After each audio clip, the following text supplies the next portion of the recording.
Assalamualaikum warahmatullahi wabarakatuh. Alhamdulillah, alhamdulillahilladzi an'amana bi ni'matil iman wal islam. Asyhadu an la ilaha illallah wahdahu la syarika lah wa asyhadu anna Muhammadan 'abduhu wa rasuluh. Allahumma shalli wa sallim wa barik ala sayyidina Muhammadin wa ala alihi wa ashabihi ajma'in, amma ba'd. Qala ta'ala fi kitabihil karim, a'udzu billahi minasyaitonir rajim, bismillahirrahmanirrahim. Ya ayyuhalladzina amanu taqullaha wa kunu ma'as shadiqin. Shadaqallahul azim. Ayyuhal hadirun, jamaah salat maghrib yang dirahmati oleh Allah Subhanahu wa taala. Alhamdulillah, puja dan puji syukur kita hadirkan kepada Allah Subhanahu wa taala atas segala limpahan nikmat rahmatnya yang tak terhingga, sehingga pada malam hari ini kita masih bisa sholat berjamaah di rumah Allah, Masjid Darul Ilmi PTIK ini. Salawat serta salam mari kita curahkan kepada junjungan Nabi besar kita Nabi Muhammad sallallahu alaihi wasallam. Atas jasa beliaulah kita bisa mengerti Islam ini. Hadirin rahimakumullah. Pada kesempatan kali ini kita masih di bab larangan berdusta atau anjuran untuk bersikap jujur di semua keadaan.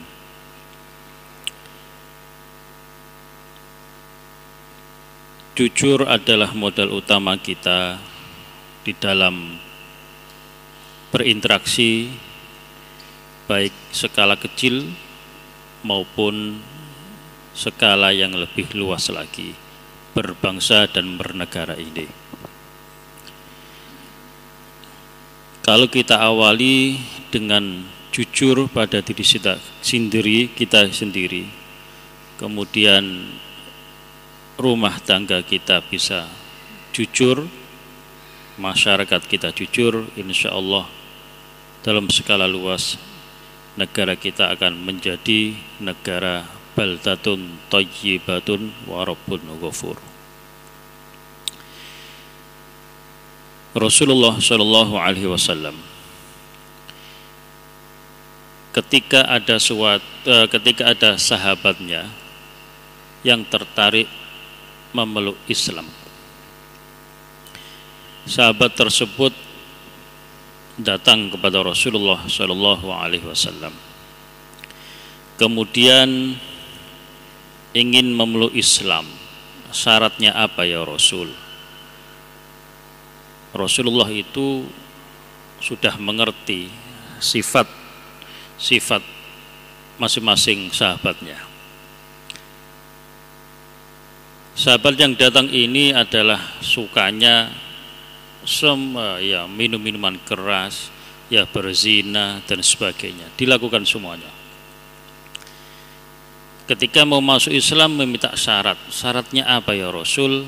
Rasulullah hanya menjawab, berkata jujur. Wah, cuma itu ya Rasul? Wah, gampang kalau gitu. Wah, ternyata hari demi hari dia sudah masuk Islam tetapi masih melakukan hal-hal yang dilarang oleh agama. Minum ya masih, berzina juga masih, dan seterusnya. Ketika ketemu sama Rasul ditanya, apakah kamu masih minum? Wah, nggak bisa jawab, kan harus jujur. Masih. Apakah kamu masih suka berzina? Masih. Jujur. Lama kelamaan Rasulullah akhirnya sahabat tersebut akhirnya malu, dan malu itulah akhirnya menjadi orang yang jujur benar dan bisa menjadi orang yang taat agama dengan sempurna. Minum-minuman keras sudah hilang, berzina sudah hilang, dan seterusnya sudah hilang semuanya. Karena apa? Karena pesan Rasulullah yaitu jujur. Awalnya sepele, tetapi dalam prakteknya luar biasa. Mudah-mudahan melalui kitab Tanbihul Ghafilin ini kita diingatkan kembali akan pentingnya kejujuran dalam semua hal. Hadirin yang dirahmati oleh Allah Subhanahu wa taala. Rasulullah sallallahu alaihi wasallam menjamin kita bisa masuk surganya Allah apabila ada 6 perkara yang harus kita penuhi. Anna Nabiya sallallahu alaihi wasallam qala idmanu li sittan min anfusikum. Kita ulang sedikit kemarin. Jaminkanlah untuk diriku 6 perkara dari diri kalian. Nah, ini ngomong sama sahabatnya, berarti juga ngomong sama umatnya sampai akhir zaman. Admanu lakumul jannata. Aku akan menjamin kamu surganya Allah Ta'ala. Yang pertama, usduku idza haddatstum. Yang pertama adalah kita disuruh oleh Rasul jujur apabila kita berbicara. Wa aufu idza wa'adtum. Kita disuruh menepati janji apabila kita sudah berjanji. Wa'adtu idza tumintum. Dan tunaikanlah apabila engkau sudah dipercaya, dikasih amanat. Yang keempat, wahfadzu furujakum. Jagalah kemaluan kalian. Wa ghuddu absarakum. Dan tundukkanlah pandangan kalian. Yang kelima, yang terakhir, yang keenam adalah wakuffu aidiakum. Dan jagalah tangan-tangan kalian. Ada 6 yang harus kita perhatikan sehingga Rasulullah akan menjamin kita untuk masuk ke surganya Allah Ta'ala. Yang pertama tadi kita ulangi, jujur dalam perkataan, menunaikan janji, menunaikan amanat, menjaga kemaluan, kemudian menjaga pandangan mata, yang keenam menjaga tangan kita. Qala al-faqih, pengarang kitab ini yaitu Abu Laits As-Samarqandi Al-Faqih berkata, qad jama'an Nabi sallallahu alaihi wasallam jami'al khairati fi hadhil asya' as-sittah. Menjelaskan tentang hadis Rasulullah yang 6 tadi. Rasulullah sallallahu alaihi wasallam mengumpulkan seluruh kebaikan ini pada 6 perkara. Itu sudah mencakup semuanya. Awwaluha qala usduku idza haddatsum faqad dakhala fihi kalimat tauhid wa ghairaha.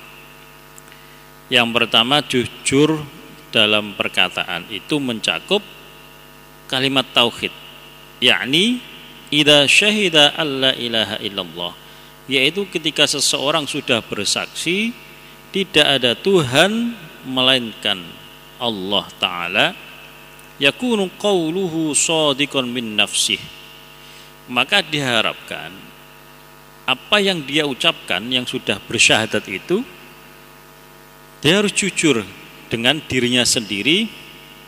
Wa yakunu shadiqan fi hadithihi ma'an nas. Dan dia jujur di dalam urusan sosial bermasyarakat. Artinya ketika kita sudah bersyahadat menyatakan bahwasanya Allah itu adalah Tuhan kita, maka hal-hal yang merusak tatanan akidah kita, kita harus hindari. Nah, kemarin banyak kita diuji tentang akidah kita, berbagai macam cobaan akidah, tetapi alhamdulillah kita kembali kepada fitrah kita. Kita itu uji ketakutan yang luar biasa, melebihi ketakutan kita kepada Allah Ta'ala. Nah, ini juga termasuk yakunu shadiqan, kita disuruh jujur. Usduku idza haddatsum tadi, termasuk ini. Kemudian kita bersosial juga harus jujur.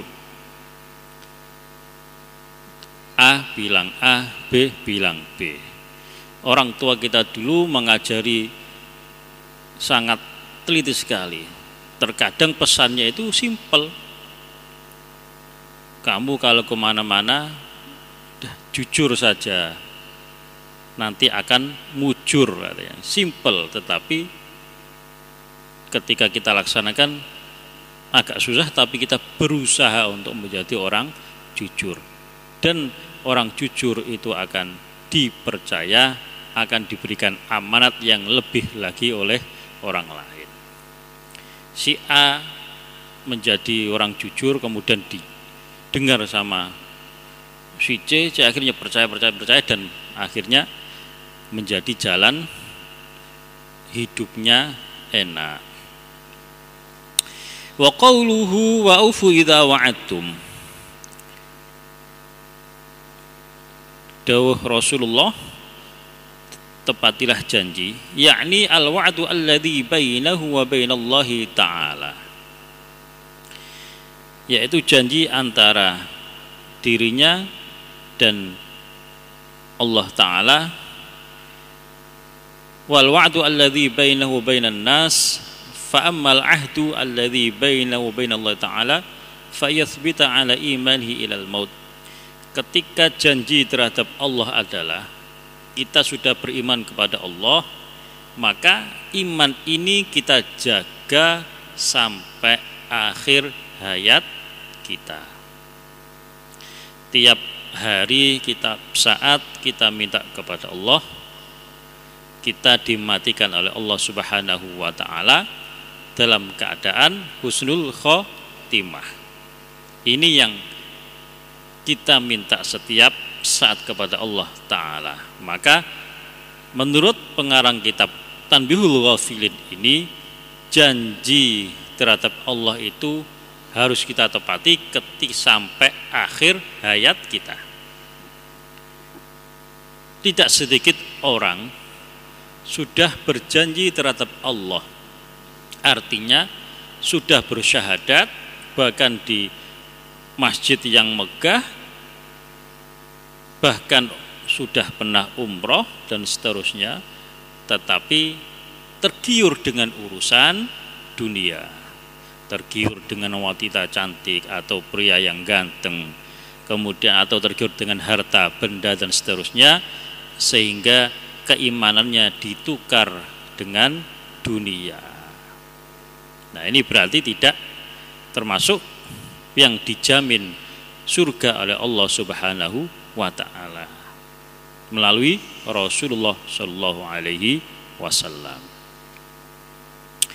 Wa ammal ladzi bainahu wa bainan nas fa huwa ayyafiya bi jami'i ma wa'adahum. Adapun janji terhadap manusia adalah ya harus apa yang sudah keluar dari mulutnya, maka dia harus tepati. Kita berjanji mau silaturahim ke sini dan macam-macam kita sudah omongkan, maka harus kita tepati. Kalau tidak, kita harus ngasih tahu dulu sehingga tidak ada kekecewaan. Tuan rumah sohibul bait sudah menyiapkan masakan macam-macam, ternyata tamunya nggak datang tanpa ngasih tahu, itu juga mengecewakan. Maka harus kita ucapkan insya Allah. Wala taqulanna li syai'in inni fa'ilun ghadan illa insyaallah. Jangan kita ngomong ya besok saya datang, nah, kecuali kita bilang insyaallah besok saya akan datang. Siap insyaallah. Lah itu jadi siap dulu. Katakan kita siap dulu untuk datang. Baru kita bilang insyaallah jika Allah mengizinkan. Kalau enggak ya kita kasih tahu, konfirmasi. Wa qauluhu, dan sabdanya Rasulullah, wa atu idza tumintum, tepat ya, tunaikanlah apabila kalian dipercaya. Fal amanatu ala wajhaini. Amanat di sini ada dua sudut pandang. Ahaduhuma bainahu wa bainallahi ta'ala. Yang pertama antara dirinya dan Allah Ta'ala. Wal akhar bainahu wa bainan nas, yaitu antara dirinya dan manusia pada umumnya. Fa ammal ladzi bainahu wa bainallahi ta'ala, adapun yang dimaksud menunaikan amanat antara dirinya dan Allah Ta'ala adalah fahiya al-faraidu allati iftaradaha Allahu ala ibadihi, yaitu kewajiban-kewajiban yang Allah amanatkan kepada hambanya, wahia amanatullahi indahu, yaitu itu adalah termasuk amanah.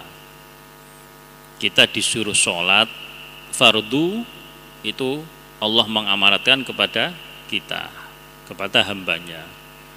Allah menyuruh kita menunaikan zakat, maka itu adalah faraid, yaitu kewajiban-kewajiban kita antara kita dan Allah Ta'ala, dan wajib kita tunaikan. Kalau tidak kita tunaikan, maka kebalikan orang jujur adalah kadzab, orang yang suka dusta. Fawajaba alaihi ay yu'addiyaha fi waqtiha, maka wajib bagi hamba tersebut untuk menunaikan amanat tersebut pada waktunya. Wa ammal amanatu allati bainahu wa bainan nas fahuwa ayyataminahu rajulun ala malihi. Nah, contoh, adapun amanat yang antara dirinya dan intinya sesama manusia adalah baik dia diamanati seseorang itu harta, maka dia harus menjaga hartanya. Nah, itu di masjid contoh kecil ada penitipan barang, maka harus kita jaga amanat seseorang itu.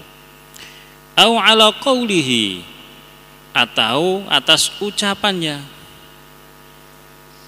Jadi sudah diamanati, nanti kamu tak minta untuk jadi ini ya, menunaikan ini ya.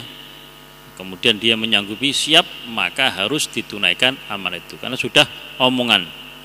Au ala ghairi dzalik, atau sebagainya. Fa yajibu alaihi ayyafiya bi amanatihi, maka wajib untuk menunaikan amanat tersebut.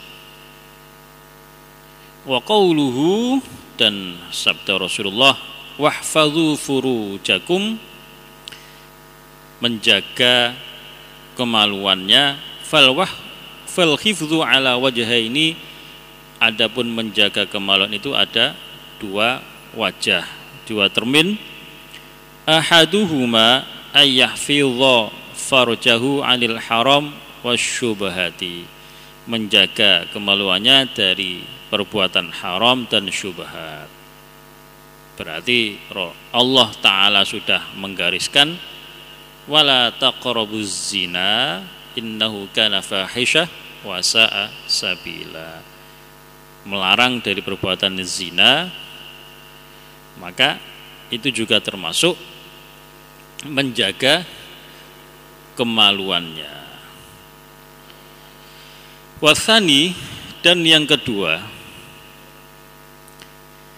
ayyahfidha farjahu hatta la yaqa'a basaru ahadin alaihi, menjaga kemaluannya sehingga pandangan orang lain tidak bisa melihatnya. Jadi kita tutup pakaian kita, kemudian orang lain tidak melihat kemaluan kita, itu juga termasuk menjaga kemaluan kita. Li'anna Nabi sallallahu alaihi wasallam qala la'anallahu an-nadhira wal manzura ilaihi, Allah melaknat orang yang sengaja melihat kemaluan orang lain maupun wal manzur, yang dilihat juga termasuk dilaknat. Nah, banyak di suatu perkampungan, karena keterbatasan, mungkin biasanya ada jamban. Lah itu kan jamban itu, jadi toilet umum, kalau toilet umum kan pakai sekat-sekatan. Nah, di perkampungan itu ada yang toilet umum tapi satu kotaan besar, kemudian masuk banyak orang, ada 6 orang atau berapa, semuanya pada buang hajat di situ. Lah, masing-masing pada saling melihat. Nah, ini juga tidak dibenarkan oleh syariat agama kita. Ya, karena barangkali itu keilmuannya belum sampai ke sana, sehingga hal tersebut masih ada di suatu perkampungan. Fal wajibu 'alal muslim ay yata'ahada nafsuhu fi waqti qada'il hajat wa waqtil istinja. Nah, ini dijelaskan di sini. Likai la yanzura ilaihi man la yahillu lahu an-nadhuru ilaihi min rijali wan nisa. Jadi ketika buang hajat pun disuruh hati-hati supaya orang lain tidak melihat kita dalam buang hajat, baik laki-laki sama laki-laki, laki sama laki-laki sama perempuan sama perempuan dan sebagainya. Itu aja tidak boleh. Apalagi yang kemarin di daerah mana itu ada namanya aliran mandi bareng laki-laki sama perempuan bertelanjang bulat. Itu sudah sangat tidak dibenarkan oleh agama kita. Kita melihat orang saja enggak boleh, apalagi ini sengaja. Ya, mudah-mudahan karena ketidaktahuannya yang menyebabkan mereka seperti itu, sehingga Allah gampang untuk memudahkan jalan hidayahnya. Wa qauluhu wa ghuddu absarakum, dan tundukkanlah pandangan kalian. Yang kelima, yakni ghuddu absarakum an auratin nas, kita disuruh oleh Rasulullah menundukkan pandangan mata kita dari aurat manusia. Jadi perempuan juga punya ada batas-batasannya, laki-laki juga punya, disyariatkan oleh Imam Fikih, Imam Syafi'i, ada batasannya. Kalau perempuan semuanya harus tertutup rapi kecuali tangan dan wajah yang boleh dilihat. Ya, masing-masing ulama fikih berbeda pendapat Tetapi pada dasarnya ketika berpakaian tidak boleh menjadikan orang lain berangan-angan dan sebagainya, kepingin macam-macam. Nah, itu juga nggak boleh, karena sekarang pakaiannya tertutup tetapi bisa menimbulkan macam-macam pikiran yang macam-macam orang lain, juga tidak boleh. Wa 'anil nadhri ila mahasinil mar'ati allati la yahillu lahu an-nadhru ilaiha. Sangat detail sekali ini, hati-hati sekali pengarang kitab Tanbihul Ghafil ini. Juga dari penglihatan kepada kecantikan wanita yang tidak halal baginya untuk melihatnya. Itu juga dimaksudkan oleh Rasulullah, wa ghuddu absarakum, kita disuruh menundukkan pandangan kita. Wa 'anil nadhri ila dunya bi'ainir raghbah. Bahkan kita disuruh untuk menundukkan pandangan kita kepada keduniaan dengan maksud sangat mencintai dunia itu. Jadi kita punya mobil, misalkan mobil kita sayang, sangat bener, coret sedikit, orang lain sedikit, beset sedikit saja, orang lain sudah dimaki-maki dan seterusnya. Itu juga termasuk kecintaan terhadap dunia yang berlebihan. Punya harta benda sehingga kita lalai akan amanat yang Allah titipkan, itu juga bi'ainir raghbah, kita melihat dunia dengan urusan sangat cinta sekali terhadap dunia. Kama qala ta'ala, wala tamuddanna 'ainaika ila ma matta'na bihi azwajan minhum zahratal hayatid dunya linaftinahum fi. Toha 131. Ayat ini menjelaskan kepada kita supaya kita tidak condong terhadap dunia yang Allah ujikan terhadap manusia terlalu berlebihan sehingga perintah Allah kita kesampingkan. Nah, itu juga terlalu cinta dunia.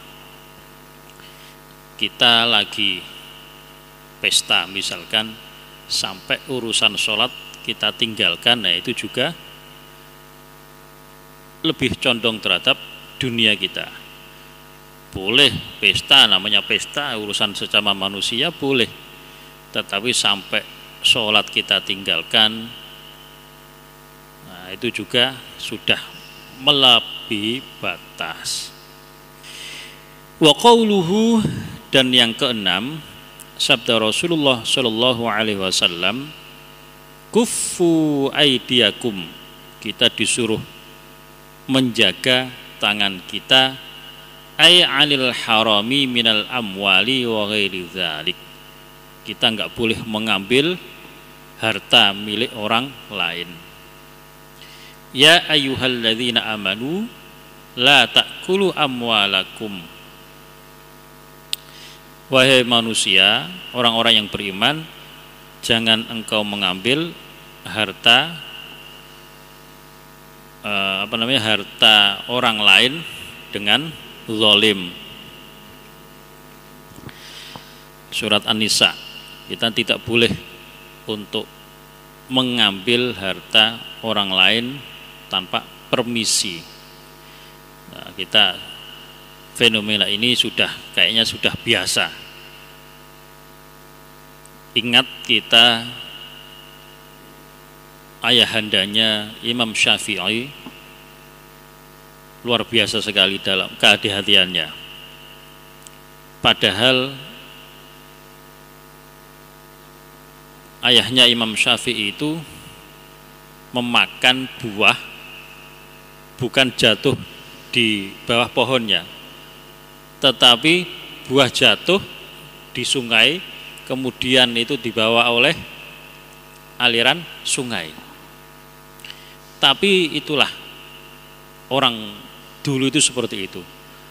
Ketika dimakan, sudah dimakan, lupa, baru ingat, wah, saya makan buah yang enggak jelas, belum jelas kehalalannya. Berarti apa? Syubhat. Akhirnya dicari terus, dari mana buah ini, dan ketemu sama pemilik buah, pemilik pohonnya.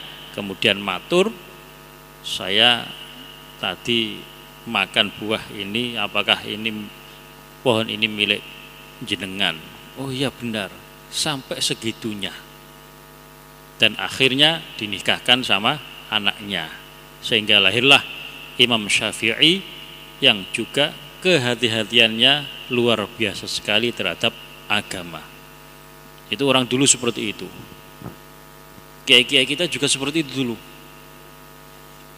Ada juga kiai, seorang kiai yang masih kehati-hatiannya luar biasa di Banten, masih ada itu.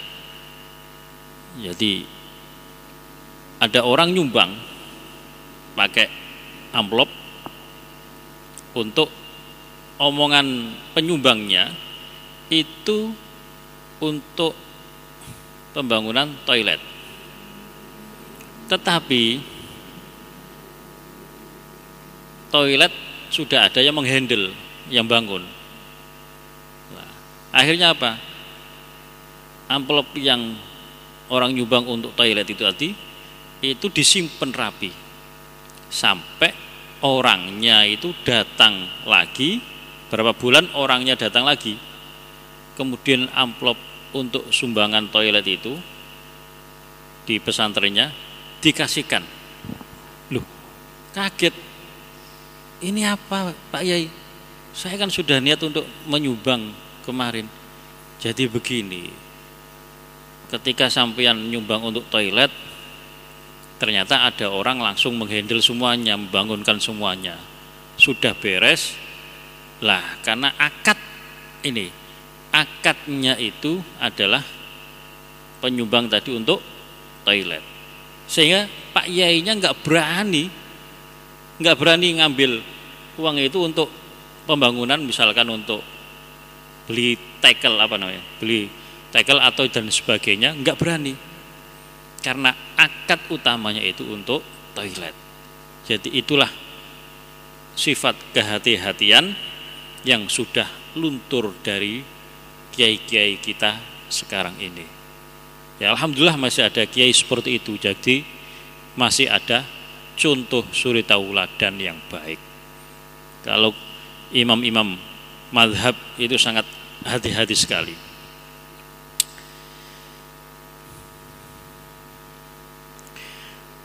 Kita teruskan. Waruya an Hudzaifah ibni al-Yaman radhiyallahu anhu annahu qala innar rajula kana yatakallamu bil kalimati ala ahdi Rasulillah sallallahu alaihi wasallam fayasiru biha munafiqan.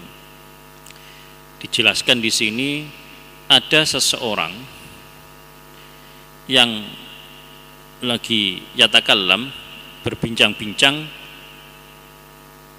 pada masa Rasulullah sallallahu alaihi wasallam. Fayasiru biha munafiqan, tetapi dia bisa menjadi orang yang munafik karena omong-omongannya itu tidak mengandung kebenaran. Wa inni la asma'aha min ahadikum fil yaum asyara marratin. Saat sekarang ini aku mendengar kalimat kebohongan itu pada satu hari itu bisa 10 kali ucapan kebohongan. Ya'ni anna rajula idza kana yakdzibu, yaitu ketika seseorang itu ngomong kemudian dia berdusta. Kana dalilan ala nifaqihi, maka itu sudah dikategorikan orang munafik. Nah, ini ciri-ciri orang munafik kita sudah hafal semuanya.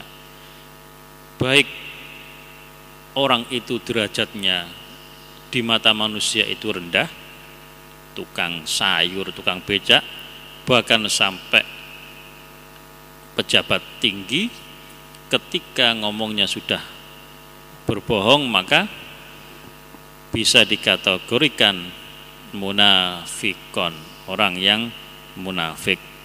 Dan munafik itu fidarkil asfali minan nar. Orang munafik itu di intipnya neraka. Fal wajibu 'alal muslimi ayyamna'a nafsahu min alamatil munafiqin. Maka seharusnya orang yang mengaku muslim itu mencegah dirinya dari perbuatan yang mengarah kepada kemunafikan. Alamat munafik yaitu berbicara dia bohong, berjanji dia ingkari, kemudian dikasih amanat juga dia juga ingkari juga.